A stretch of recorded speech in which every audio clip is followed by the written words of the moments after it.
बदलेगा देश प्रदेश में आपका स्वागत है। मैं हूं वनिता।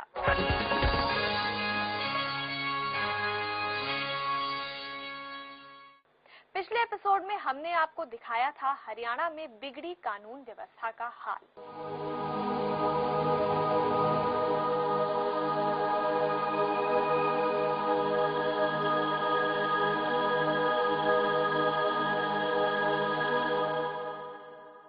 आज हम जायजा लेंगे प्रदेश में साफ सफाई का, जिससे कि देश प्रदेश की पहली तस्वीर जहन में उभरती है कि कैसी है हमारी व्यवस्था। पर दुर्भाग्य से समाज और राज्य की जिम्मेदारी उठाने के नाम पर बनी हमारी सरकारें इस ओर से आंख मूंदे हुए हैं, या यूं कहें कि ये उनके लिए कोई समस्या ही नहीं है। ये आम तस्वीर है हरियाणा के किसी भी शहर की जो गंदगी से कराह रहा है।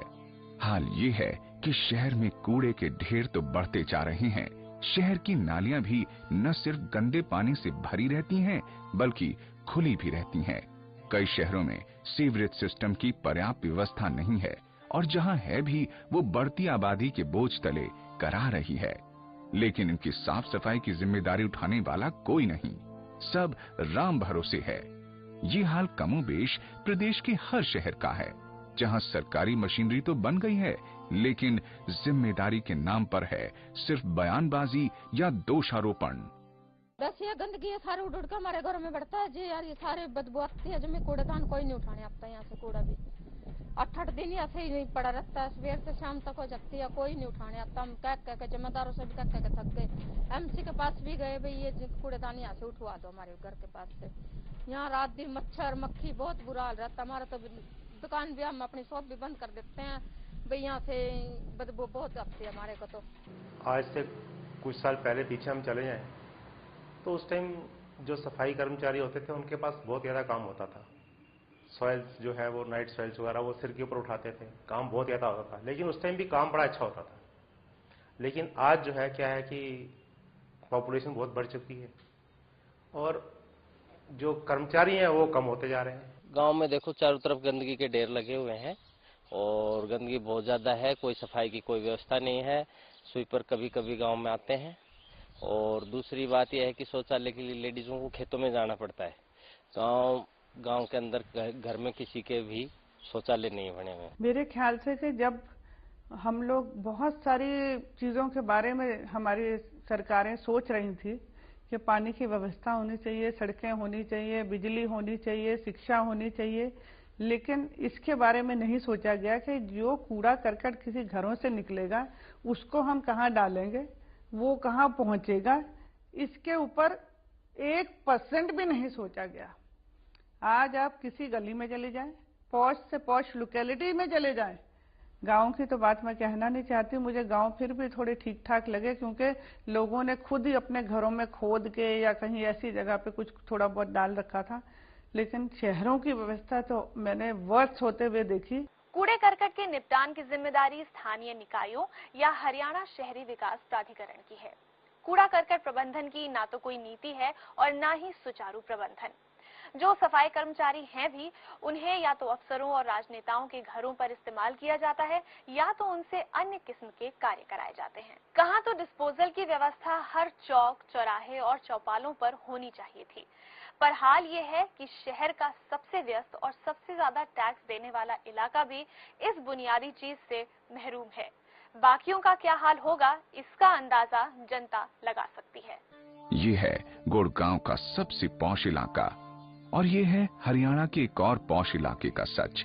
यहाँ से प्रदेश के रेवेन्यू के लिए सबसे ज्यादा प्रॉपर्टी टैक्स वसूला जाता है, लेकिन यहाँ की साफ सफाई के लिए कूड़े के डिस्पोजल तक की व्यवस्था नहीं हो पाई है।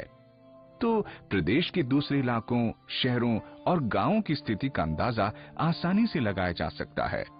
अगर कहीं सरकारी डिस्पोजल की व्यवस्था की भी गई है तो वो देखरेख के अभाव में कूड़ेदान जर्जर हालत में है। जो कर्मचारी लगे हैं वो अपने ही नेताओं का ही काम करते हैं, अपने अफसरों का काम करते हैं। दूसरे का जो गरीब जनता या कोई भी गांव के यहाँ या शहर के अंदर किसी का काम नहीं करना, कूड़ा करकट कोई नहीं उठाते। आज हम लोग मॉडल टाउन में रहते हैं, जो कि रेवाड़ी शहर का एक सबसे पॉश इलाका माना जाता है, बल्कि हमारे यहाँ के विधायक भी मॉडल टाउन में रहते हैं। लेकिन आपको आश्चर्य होगा कि मॉडल टाउन जैसी जगह में जहाँ की 40-50 हजार रुपए गज की जमीनें हो रही हैं, वहां पे कूड़ा डालने का कोई भी स्थान नगर पालिका ने मुहैया नहीं करा रखा है। और एक आम आदमी कूड़ा कहाँ डालता है? जो बराबर में आसपास में जो भी खाली प्लॉट पड़े होते हैं वहां पे वो कूड़ा डालता है। और इतना गंदगी का इतना आलम है, बल्कि क्या है कि जो गायें और जो आवारा कुत्ते जो सड़कों पे घूम रहे होते हैं वो मुंह मारते हैं, उससे गंदगी और बढ़ती है, बीमारियों को और बढ़ावा मिलता है। और हम एक चीज और भी है कि सफाई कर्मचारी में ना तो उतनी बढ़ोतरी हुई, और जो सफाई कर्मचारी अगर हैं भी तो हम देखते हैं कि वो अफसरशाही की या पॉलिटिकल लोगों की आसपास ही वहां पे साफ सफाई में लगे हुए हैं। नगर की साफ सफाई से कोई लेना देना नहीं है। साफ सफाई की बुरी हालत के कारण कई संक्रामक बीमारियों का प्रकोप बढ़ता जा रहा है, जिसके चलते पिछले कुछ सालों में कई मौतें हुई हैं, चाहे डायरिया से या मलेरिया से। हरियाणा सरकार के दावों से अलग जमीनी हकीकत डराने वाली है। मलेरिया, डेंगू, डायरिया, इंसेफेलाइटिस जैसी बीमारियां कम होने का नाम ही नहीं ले रही हैं। प्रदेश के मलेरिया के केसेस में लगातार बढ़ोतरी हो रही है। कूड़े करकट का निपटान न होने की वजह से पूरा वातावरण दूषित रहता है। आज आलम यह है कि हमारे जानवर भी कूड़ा करकट पॉलीथीन खाते आम नजर आते हैं। शायद सरकार ये भी कूड़ा करकट निपटान का तरीका ही मानती हो। का बिगा आदमी का लीवर और शहर का सीवर अगर दोनों सही नहीं होंगे तब तक कोई बात बढ़ने वाली नहीं है। तो इसलिए अगर शहर में साफ सफाई रखनी है तो सीवरों की जो व्यवस्था उसको सुचारू रूप से साफ सफाई करी जाए सीवरों की, ताकि ये जो हम गलियों में देखते हैं कई बार हमारे यहाँ किसान भवन के साथ में पुल के नीचे ऐसा जाम लग जाता है, पानी भर के बदबू लोग इतनी फैलती है तो उससे बीमारियों के फैलने का खतरा रहता है। आज एक आम व्यक्ति का पैसा अपने खाने पीने में कम और दवाओं पे ज्यादा खर्च होता है, क्योंकि गंदगी बहुत ज्यादा है।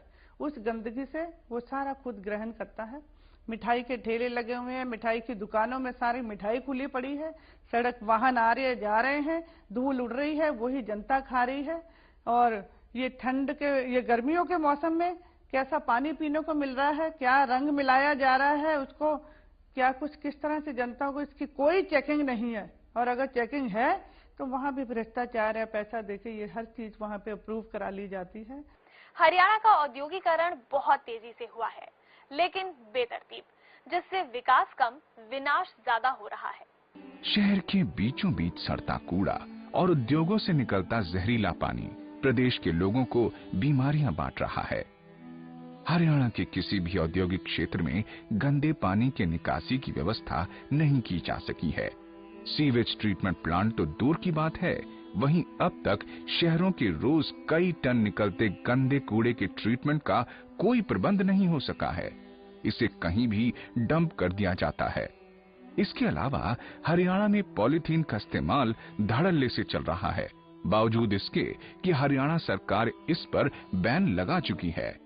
सिर्फ 10% के करीब यहाँ जो प्लास्टिक का बैग का जो रोका गया था वो सिर्फ बंद हुआ है। कभी कभी वो भी 100% हो जाता है। जिस टाइम चेकिंग के लिए आते हैं जो भी दुकानदार हैं या दूसरे, उनको पहले ही पता चल जाता है कि आज इस इलाके के अंदर प्लास्टिक बैग वालों के में छापे मारने हैं। सब्जी मंडी चले जाओ,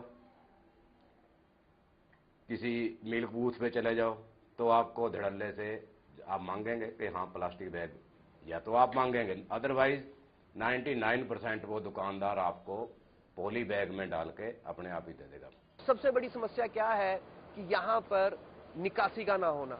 जब तक प्रॉपर निकासी नहीं होगी, जो आपका पानी फैक्ट्रियों से निकलता है वो आके कहाँ गिरता है? सड़क पर। और हमारे पास एक बहुत बड़ा वरदान है, इस तरफ यमुना है, इस तरफ वेस्टर्न यमुना कैनाल है, पश्चिम यमुना यहाँ है। और हमारे पास गवर्नमेंट की इरिगेशन डिपार्टमेंट की नहर कॉलोनी के पास बहुत बड़ी जगह पड़ी है। अगर गवर्नमेंट चाहे वहां पर अपना एक ट्रीटमेंट प्लांट लगा सकती है। नाले की वजह से, नाले में जब बरसातों में पानी आता है तो हमारे घरों में पानी घुस जाता है। उस वजह से हमें काफ़ी दिक्कत, हमारा सामान नुकसान हो जाता है।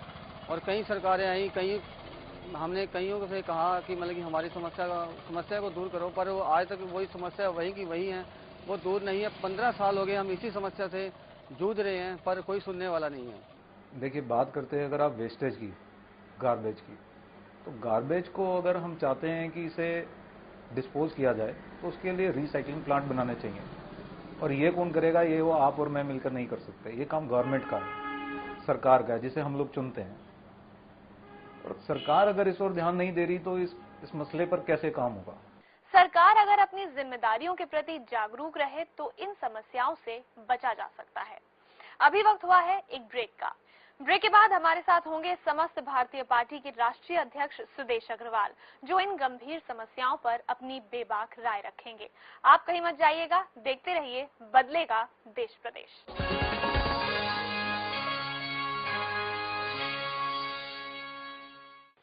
ब्रेक के बाद बदलेगा देश प्रदेश में आपका एक बार फिर से स्वागत है। समस्त भारतीय पार्टी के राष्ट्रीय अध्यक्ष सुदेश अग्रवाल जी हमारे साथ स्टूडियो में मौजूद हैं। सुदेश जी, आपका बहुत बहुत स्वागत है शो में। नमस्कार। जो हालात हैं वो देखकर तो ऐसा ही लगता है कि साफ सफाई कोई विषय ही नहीं है हमारी सरकार के लिए, इसीलिए वो उसे गंभीरता से नहीं लेती। देखिए कि आपने बिल्कुल सही कहा कि हरियाणा के अंदर साफ सफाई को कोई विषय ही नहीं माना जाता है। और मैं तो ये कहूंगा कि हरियाणा ही क्यों, पूरे देश के अंदर ही इसको विषय नहीं माना जाता है।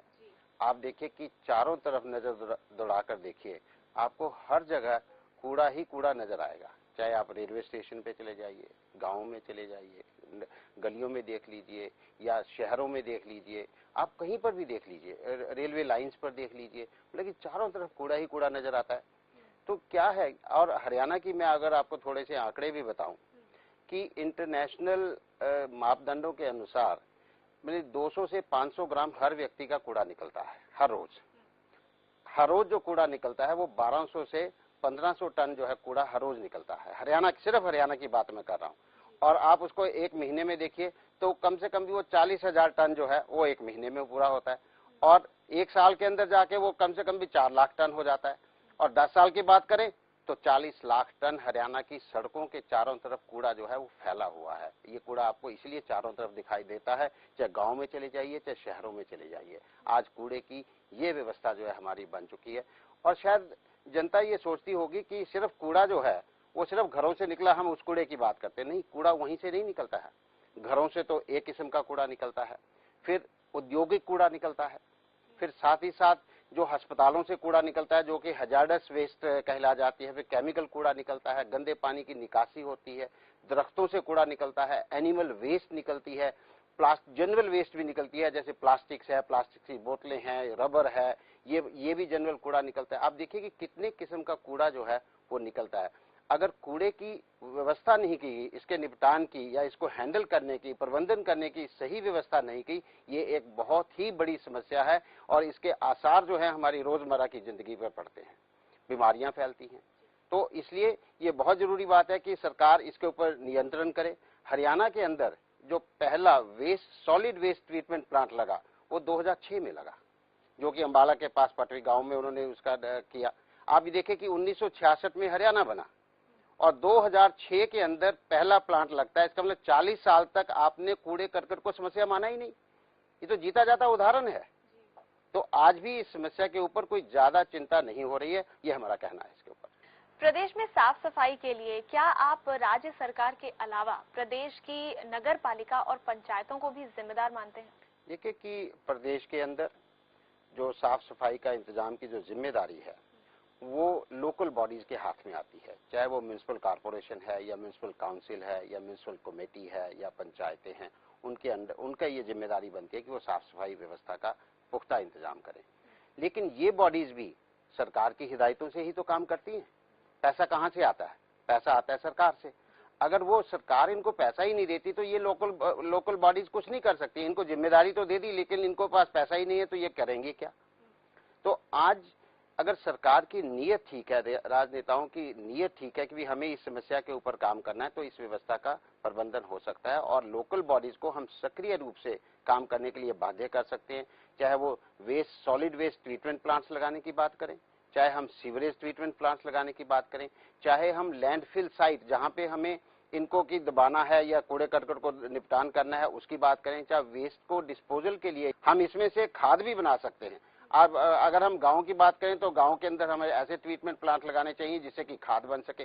तो इस समस्या को हमें चारों तरफ से देखकर हमें काम करना पड़ेगा और लोकल बॉडीज को हमें सक्रिय करना पड़ेगा। वैसे तो गंदगी हर मौसम में रहती है, लेकिन बरसात के मौसम में स्थिति बहुत ही ज्यादा खराब हो जाती है।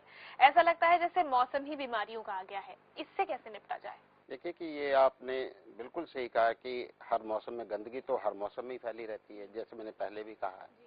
और बरसात के अंदर ये स्थिति बहुत ही ज्यादा बिगड़ जाती है, क्योंकि कूड़े करकट का निपटान तो होता नहीं है, वो पड़ा रहता है। उसके ऊपर पानी आ गया तो पानी से वहाँ पे मक्खी, मच्छर और वहाँ पे बीमारियों पैदा का घर बन जाता है। कूड़ा करकट तो बीमारियों का घर बन जाता है। ऊपर से वहाँ पे जो हमारे पशु हैं वो भी खाते हैं, जो हमारा कूड़ा है उसको भी मुंह मारते हैं, वो पशु भी बीमार हो जाते हैं। तो यहाँ पर हम देखते हैं कि जो बारिश के दिनों में ये एक बहुत ही बड़ी समस्या बन जाती है। और इसका जो आपने निपटान की बात की है कि भाई इसको हम कैसे ठीक करते हैं, इसका तो सीधा इलाज है। इलाज सीधा ये है कि आप कूड़ा करकट का प्रबंधन सही करें, लैंडफिल साइट्स बनाएं। लैंडफिल साइट जहाँ पे कि हम इसको भूमि के नीचे दबा देते हैं, जो कि आज पूरे हरियाणा के अंदर एक दो जगह को छोड़कर कहीं पर भी नहीं है। तो लैंडफिल साइट्स बनाएं, इसका प्रबंधन ठीक करें और जो इसका विभाग जो इसको हैंडल करता है उसको सक्रिय रूप से करें, तो इसके ऊपर जो है हम काबू पा सकते हैं। कूड़े करकट की समस्या से निपटने के लिए सरकार के पास पैसे की कमी है या फिर इच्छा शक्ति की? आखिर सरकार की सोच बदली कैसे जाए? मैं तो इतना ही कहना चाहूंगा कि हम नहीं मानते कि हरियाणा जैसे समृद्ध राज्य के पास पैसे की कमी होनी चाहिए। अगर आपकी इच्छा शक्ति है तो आप पैसे का इंतजाम भी कर सकते हैं। हमें तो ये लगता है कि यहाँ पर इच्छा शक्ति नहीं है। जैसे कि 40 साल में इन्होंने कोई प्लांट ही नहीं लगाया, तो इसका मतलब इच्छा शक्ति नहीं, वो इसको समस्या ही नहीं मानते हैं। समस्या तो यहाँ पर है। और साथ ही साथ जहाँ पर आपने ये कहा कि भाई इसको कैसे ठीक किया जा सकता है, कैसे उनकी सोच में बदलाव लाया जा सकता है, भाई जनता को इसके लिए आवाज उठानी पड़ेगी, जनता को प्रदर्शन करने पड़ेंगे, अपनी आवाज बुलंद करनी पड़ेगी। और साथ ही साथ देखिए, हम लोकतंत्र के अंदर हैं। अगर जनता की समस्याएं सुलझ नहीं रही हैं, आप उन नेता को बार बार चुनकर क्यों भेजते हो? तो आपको नए किस्म के नेता भी चुनकर भेजने पड़ेंगे और अपनी आवाज को बुलंद कीजिए, तभी हम राजनेताओं की सोच जो है वो बदल सकती है। आपको क्या लगता है इसके लिए जनता की भागीदारी कितनी ज्यादा जरूरी है? कूड़े करकट के प्रबंधन के लिए जनता की भागीदारी बहुत जरूरी है और एक अहम रोल भी अदा करती है। मैं आपको इसका छोटा सा एक उदाहरण बताना चाहूंगा, अपना पर्सनल एक्सपीरियंस बताना चाहूंगा। हम कुछ दिन के लिए हम यूनाइटेड स्टेट्स गए, हमने एक अपार्टमेंट लिया वहाँ पे रहने के लिए। और वहाँ से जो कूड़ा था ना, वहाँ पे प्रबंधन की ऐसी व्यवस्था थी, कूड़ा जो है हमें जाके 200 मीटर की दूर पे एक निर्धारित समय के अंदर वहाँ पे फेंक कर आना पड़ता था। हम उसको बाहर भी नहीं रख सकते थे। और वहाँ से इससे कि वहाँ पे आप देखिए कि प्रबंधन कैसा है कि आपने कूड़ा अपने बैग में डाला और बैग में डाल के आपने उठा के गाड़ी में रखा और जाके 200 मीटर की दूर पे उसको आप फेंक कर आए। ये जनता की भागीदारी से ही निश्चित है। अगर हम फेंके नहीं, अब उसको सड़क पे फेंक दें, हम उसको ऐसे कर दें, तो फिर वो बात नहीं बनेगी। तो जनता की भागीदारी तो एक अहम रोल अदा करती है। लेकिन जनता भी क्या करे? आज आपको कूड़े करकट के लिए डालने के लिए जगह ही नहीं है। कहाँ डाले जनता? कहीं पे कूड़े करकट के आपको वो डंपिंग स्टेशन नहीं मिलते या कूड़ेदान नहीं मिलते, या कूड़ेदान हैं तो कूड़ेदानों से कचरा बाहर गिरा पड़ा हुआ सारा, वो आप सारा फेंक के आते, वहां से कूड़ा निकलता ही नहीं है, कंप्रेशन नहीं होती है, लैंडफिल साइट्स नहीं है। तो जनता की भागीदारी जरूरी है, लेकिन जनता की भागीदारी लेने के लिए सुनिश्चित करना होगा कि सुविधाएं जो हैं वो मुहैया करवाई जाए, और वो सरकार की जिम्मेदारी है। अगर हम पूरा सिस्टम सेट नहीं करेंगे, जनता भी ज्यादा भागीदारी नहीं दे सकती।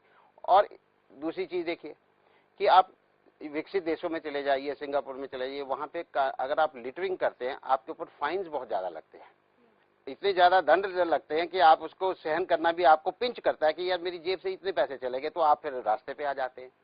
यहाँ पे हमारे पास लिटरिंग के फाइन्स तो हैं, लेकिन उनको कोई लागू नहीं करता है। आप दुबई में चले जाइए, दुबई में अभी उन्होंने फाइन लगाया है कि आपको अगर पकड़ा गया सिगरेट का बट फेंकते हुए भी पकड़े गए, आपको 7,000 रुपए फाइन है। तो और वहां पे पकड़ भी लेते हैं। ऐसा नहीं है कि ये सिर्फ कानून है, वहां पकड़ लेते हैं। आप गाड़ी से आप फेंकिए कोई भी चीज, आपको कहीं ना कहीं पुलिस आपको पकड़ लेगी और आपको फाइन देना पड़ेगा। वहां भ्रष्टाचार इस किस्म का नहीं होता है।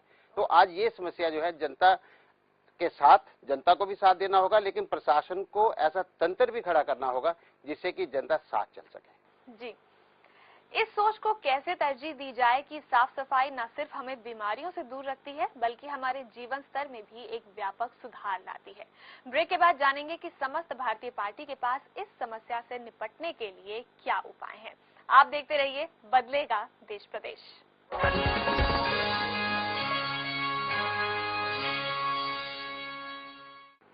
ब्रेक के बाद आपका एक बार फिर से स्वागत है और आज हम चर्चा कर रहे हैं प्रदेश में साफ सफाई के मुद्दे पर। सुदेश जी, क्या इस मूल स्थिति में बदलाव आ सकता है और अगर हाँ तो फिर कैसे? देखिए कि आज हम बात कर रहे हैं कूड़े करकट के बारे में, इसके प्रबंधन और निपटान के बारे में। इसका सीधा असर साफ सफाई से है कि भी साफ सफाई होनी चाहिए और हमारा ये मानना है कि ये साफ सफाई में बदलाव आ सकता है। ये कूड़ा करकट अगर प्रबंधन सुचारू कर दें तो साफ सफाई अपने आप हो जाएगी। सबसे पहले तो हम ये चाहेंगे कि सरकार इसको मान्यता दे, इसको रिकॉग्नाइज करे कि ये समस्या भी है।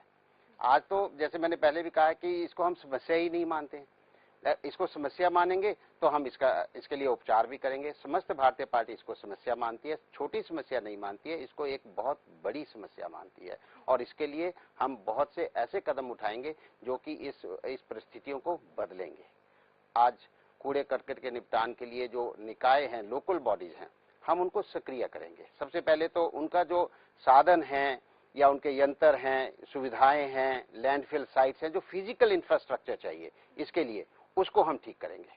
और साथ ही साथ जहाँ पे कि जो बिन्स प्रोवाइड करने चाहिए सिटीज के अंदर या शहरों के अंदर जो बिन्स हैं या जहाँ पे कलेक्शन सेंटर्स हैं, उनको सही तरीके से उनको चिन्हित करेंगे कि वो वहाँ पर हों और वहाँ से उनका जो निपटान भी होना चाहिए, वहाँ से ट्रांसफर भी होना चाहिए। क्या होता है कि हम ट्रांसफर नहीं करते, एक हफ्ता कूड़ा उठाते ही नहीं है और ये देखा गया है। आप देखिए कि किसी भी शहर में चले जाइए, आपको ये दिखेगा कि जहाँ पे कलेक्शन सेंटर है वहाँ पे कुत्ते, बिल्लियां, डंगर, ये सारी चीजें वहाँ पे मुंह मारती रहती हैं और वहाँ पे वो क्योंकि कूड़ा वहाँ से जाता ही नहीं है। हम इसका भी प्रबंधन ठीक करेंगे। सफाई कर्मचारियों की संख्या को जो है उसके अंदर भी इजाफा करना पड़ेगा। मैं आपको इसके बारे में थोड़े से आंकड़े बताता हूँ। इंटरनेशनल रूल्स के हिसाब से पर 1000 पीपल के पीछे आपके पास 3 से 6 सफाई कर्मचारी होने चाहिए। और हरियाणा के अंदर अगर हम हरियाणा की 2,53,00,000 की बात करें तो यहाँ पे कम से कम भी डायरेक्टली या इनडायरेक्टली 1,20,000 सफाई कर्मचारी होने चाहिए। लेकिन आज हमें नहीं लगता कि 20,000 से ज्यादा भी हैं, तो फिर कैसे साफ सफाई होगी? तो आपको कहीं ना कहीं सफाई कर्मचारियों की संख्या को जो है उसके अंदर भी इजाफा करना पड़ेगा। सफाई कर्मचारियों की जो और समस्याएं हैं, उनके रहन सहन, उनकी सुविधाएं, उनके ऊपर भी गौर करना पड़ेगा। क्योंकि आज आप देखिए कि सफाई कर्मचारी किस स्थिति में रहते हैं, ये भी एक अपने आप में समस्या है। तो ये इन किस्म की जो नीतियां जो है समस्त भारतीय पार्टी बनाएगी और जो नीतियों के अंदर जो फेरबदल करने की जरूरत है हम उसे भी करेंगे, जिससे कि एक सक्रिय रूप से जनता की भागीदारी भी लेंगे, जिससे कि एक सक्रिय रूप से एक ऐसा माहौल पैदा हो जिससे कि हम ये कह सकें कि हम साफ सफाई चाहते हैं। और बच्चों को, खास तौर पर बच्चों को हम स्कूलों के अंदर शिक्षा का भी प्रावधान करेंगे, जिससे कि हम अगर उनको एक आदत पड़ जाती है कि भी हमें साफ सफाई में रहना है, तो आप ये देखेंगे कि 20 साल के अंदर जब जो नई पीढ़ी पैदा हो रही है वो साफ सफाई चाहती है। तो इस किस्म के अगर हम काम करें और अगर इच्छा शक्ति राजनेताओं के अंदर आ जाती है तो इस समस्या का समाधान निकाला जा सकता है। साफ सफाई जैसे विषय को आदत में कैसे बदला जा सकता है जिससे इस विषय पर एक स्थायी समाधान निकल सके? शायद ये बहुत जरूरी है कि जो साफ सफाई जो है हमारी आदत बने, और ये आदत तो तभी बनेगी जब हम रेपिटेटिवली किसी चीज को हम करते चले जाएंगे या उसके बारे में शिक्षा उसको आपको मिले या आदत बने। सबसे पहले तो हमें शिक्षा जो है वो होनी चाहिए और हमारा जो जागरूकता अभियान है साफ सफाई के बारे में वो भी होना चाहिए। इसके साथ साथ हमें निरंतर प्रयास करने पड़ेंगे कि हम ये शिक्षा जागरूकता जो है हम कंटिन्यूसली एजुकेट हम जनता को करते चले जाएं और उसी से ये एक आदत में फिर कन्वर्ट होगी। ये हमें करना पड़ेगा। और जनता के लिए क्या संदेश देंगे आप अंत में? जनता के लिए तो हम यही संदेश देना चाहेंगे कि आज साफ सफाई एक बहुत ही बड़ा मुद्दा है, इसके लिए आवाज उठाएं और जहां पर भी हो सके अपने लोकल बॉडीज के साथ अपने जो काउंसलर्स हैं उनको कहिए। अगर वो नहीं सुनते हैं तो आने वाले समय में चुनाव के अंदर बदलिए, नए नेताओं को मौका दीजिए। सुदेश जी, हमें उम्मीद है कि जनता भी आपका साथ जरूर देगी और आपकी जो बातें हैं उन पर जरूर गौर फरमाएगी। बहुत बहुत धन्यवाद यहाँ आने। बहुत बहुत धन्यवाद आपका। जी, साफ सफाई किसी भी देश प्रदेश का आईना होता है और साफ सफाई का मुद्दा जुड़ा है साफ सुथरी राजनीति से। राजनीति से देश चलता है, राजनीति से प्रदेश चलता है, राजनीति से सभी व्यवस्थाएं बनती हैं। राजनीति सही तो सब कुछ सही, राजनीति गलत तो सब कुछ गलत। आज राजनीति पर कब्जा कर लिया उन लोगों ने जो स्वार्थी हैं, भ्रष्टाचारी हैं। अपराधी व अकुशल हैं। समस्त भारतीय पार्टी का मानना है कि जब तक अच्छे लोग राजनीति पर काबिज नहीं होंगे तब तक हमें बदलाव की उम्मीद नहीं करनी चाहिए। कब्जा अच्छे लोगों के हाथ में देना लोकतंत्र में ये जनता की जिम्मेदारी है। कैसा लगा हमारा आज का कार्यक्रम? आप अपनी राय हमें इस पते पर भेज सकते हैं। हमारा पता है समस्त भारतीय party, W6/5 DLF phase 3 Gurgaon, 122-002 Haryana. Telephone number 0124-406-4659।